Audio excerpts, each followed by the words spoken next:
Semenjak kecil, aku termasuk salah satu orang yang mudah melihat makhluk halus. Entah itu nyata atau hanya sekedar imajinasiku saja. Yang jelas, bagiku itu adalah pengalaman yang sangat tidak mengenakan. Perkenalkan, namaku Amini. Pengalaman ini sudah aku alami puluhan tahun yang lalu saat aku masih remaja. Entah tahun berapa, aku sudah lupa.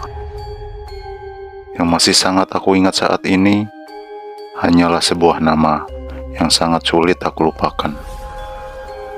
Kaki Kelantung. Iya, itulah nama yang aku maksud. Saat itu, di pagi hari nan cerah diselimuti udara sejuk dan hangatnya mentari pagi, aku yang mendengar kabar buruk bahwa kakekku yang tinggal di kampung seberang sungai sedang sakit demam. Ya, meskipun hanya demam, tapi aku mengkhawatirkannya karena beliau hanya tinggal berdua saja bersama nenek. Di pagi itu, setelah aku berpamitan sama ibu untuk menjenguk kakek, aku pergi ke tempat kakek naik angkutan umum. Di desaku tak terlalu jauh dari jalan raya, jadi aku masih bisa menikmati fasilitas tersebut. Tak seperti kampung kakekku yang sangat jauh dari jalan raya. Untuk sampai ke sana, aku harus berjalan kaki melewati jembatan gantung dan hutan yang bisa memakan waktu sampai 3 jam. Oh iya, saat itu sekitar tahun 80-an.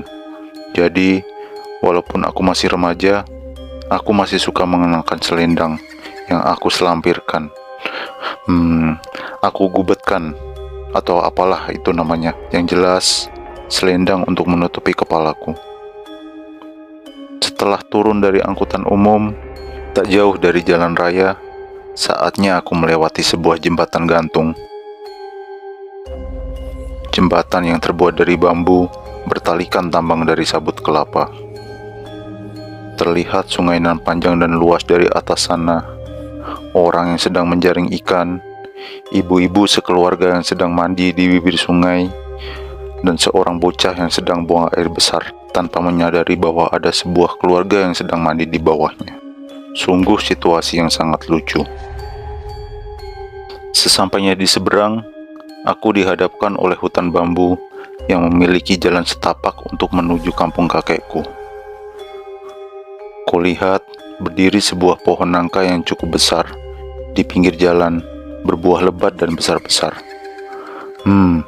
Mungkin aku bisa memetiknya saat aku pulang nanti, ujarku. Lalu, di sepanjang jalan, aku dimanjakan oleh pemandangan rimbunnya pohon bambu. Cahaya mentari pagi masih bisa menembus sampai ke tanah. Jadi, suasana di dalam hutan bambu tak terasa seram bagiku. Setelah melewati hutan bambu, di sepanjang jalanku hanya terbentang rumput ilalang dan berbagai jenis pohon layaknya hutan-hutan lainnya. Kurasa sudah 2,5 jam aku berjalan dengan kecepatan 5 km per jam.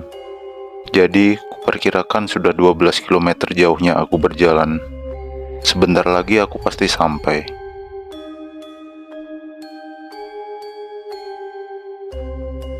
Tak lama, sudah terlihat rumah kakekku dari kejauhan. Ya, memang rumah kakekku terletak pada bagian paling ujung kampung.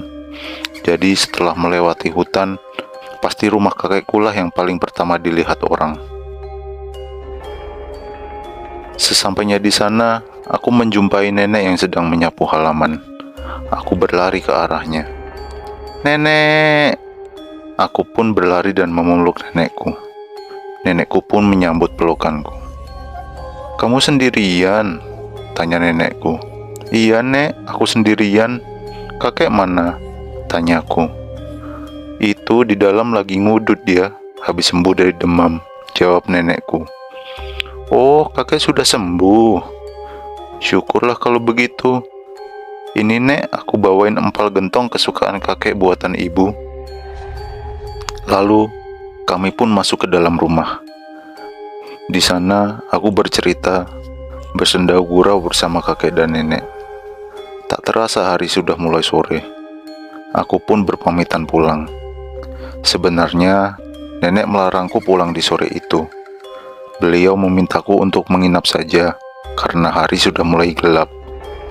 Namun, aku memutuskan untuk tetap pulang, karena sudah janji sama ibu untuk langsung pulang setelah dari rumah kakek. Takutnya, kalau aku menginap, nanti ibu mengkhawatirkanku. Akhirnya, setelah berpamitan sama kakek nenek, aku pun pulang, melewati jalan yang tadi, tapi sudah mulai gelap. Apalagi belum ada penerangan jalan. Aku pun berjalan agak cepat. Beberapa jam kemudian, sampailah aku di hutan pohon bambu. Suasananya seram, tak seindah pagi tadi. Aku pun berjalan melewatinya sembari lari-lari kecil agar cepat keluar dari hutan bambu itu. Syukurlah, tidak ada kejadian yang aneh-aneh saat itu. Akhirnya kulihat cahaya lampu penerangan jalan di depan sana. Itu menandakan bahwa aku sudah hampir sampai ke jembatan gantung. Saat itu sudah lewat maghrib. Namun, suasana sudah tak seseram tadi, karena aku sudah keluar dari hutan pohon bambu. Apalagi, di depan sana sudah ada penerangan jalan. Aku pun berjalan santai sembari melihat pohon buah nangka di depan sana. Ya, itu pohon buah nangka yang tadinya aku berniat untuk memetiknya sepulang dari rumah kakek. Saat hampir sampai di pohon tersebut, aku merasa heran. Buah nangkanya pada kemana ya? Perasaan tadi pagi banyak buah nangkanya. Aku berhenti di bawah pohon tersebut, sembari celingak-celinguk heran melihat pohonnya yang sudah tidak ada buah nangkanya sama sekali. Lama petunduk. Tiba-tiba, kulihat sosok seorang kakek-kakek duduk di bawah pohon nangka tersebut.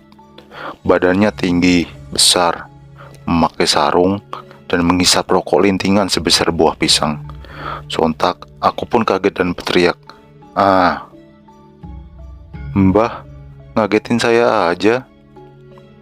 "Lah kamu ngapain, Duk? Mari-mari gini keluyuran sendirian." "Anu, Mbah, saya barusan pulang dari rumah kakek." "Mbah siapa? Ngapain di sini, Mbah?" "Aku kaki kelantung. Lah aku memang tempatnya di sini, Nduk." "Sudah, kamu pulang sana. Keburu malam." "Iya, Mbah." Ku dengar suara induk ayam berserta anaknya di samping pohon nangka tersebut. Mbah, kok ada ayam di sini?" "Iya, itu punya Mbah. Dah, buruan pulang sana." Iya, Mbah." Kakek-kakek tersebut menghilang di balik pohon sembari mengeluarkan asap rokok dari mulutnya.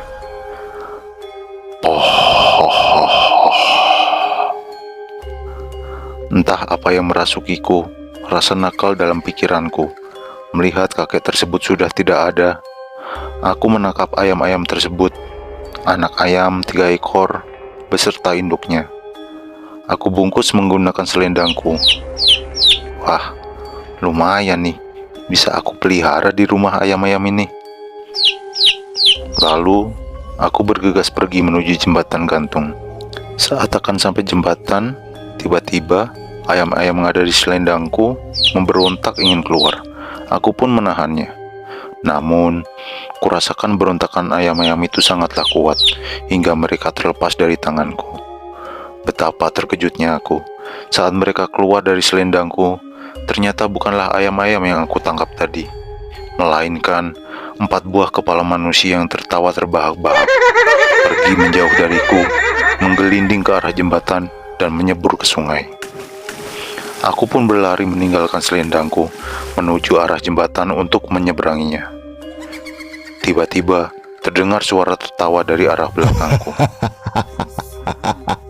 Sembari berlari, aku menoleh ke belakang. Ternyata kakek-kakek yang ada di bawah pohon nangka tadi menertawakanku. Tubuhnya membesar, semakin besar hingga setinggi pohon buah nangka tersebut. Betapa terkejutnya aku. Aku berlari sekencang-kencangnya menyeberangi jembatan gantung. Hingga akhirnya sampailah aku di jalan raya. Kuhentikan lariku sambil tengah-engah nafasku.